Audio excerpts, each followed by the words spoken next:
এই যে আমরা সনাতন ধর্মাবলম্বীদের উপর অত্যাচার নির্যাতন করছি, এর একটা উদ্দেশ্য, সেটা হলো বাংলাদেশকে ইনস্টেবল করা, অস্থিতিশীল করে।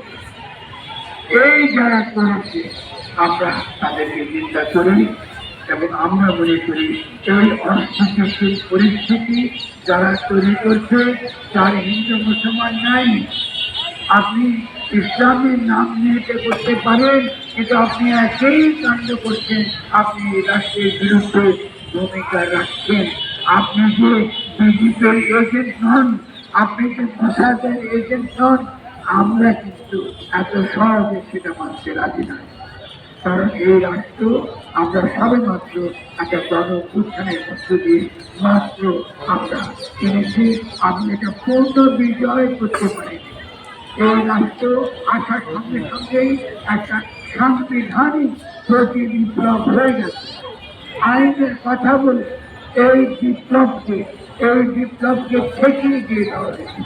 যেখানে জনগণের অধিকার পূর্ণভাবে আসবার কথা ছিল, সেখান থেকে পুরাতন সংবিধান বাতিল হয়ে যাবার কথা ছিল, সেখানে পুরানো প্রেসিডেন্ট উৎখাত হয়ে যাবার কথা ছিল, তাকে রেখে দেওয়া হয়েছে, তাদের আইন রেখে দেওয়া হয়েছে।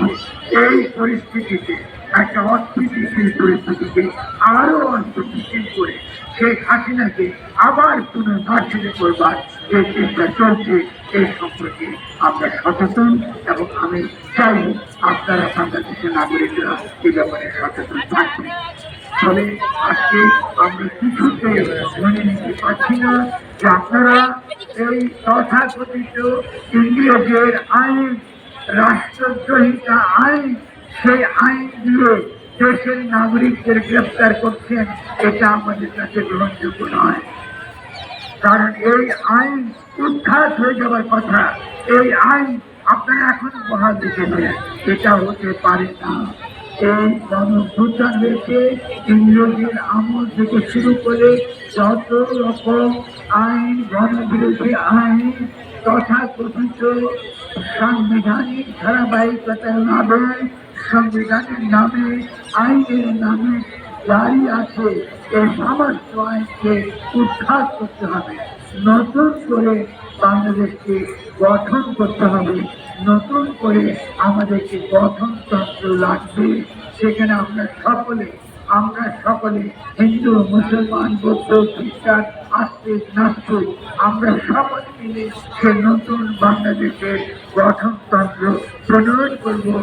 যেখানে কোনো সংখ্যালঘু থাকবে না, সেখানে আমরা নাগরিক এবং রাষ্ট্র আমরা নাগরিক এবং মানবিক অধিকার নিশ্চিত করবে।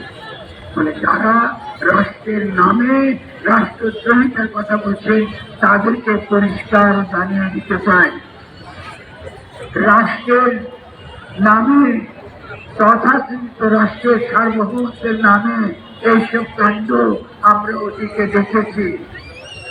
গণ-অভ্যুত্থানের পরে সার্বভৌমত্ব রাষ্ট্রের নয়, এটা ইসলামও মানবে না,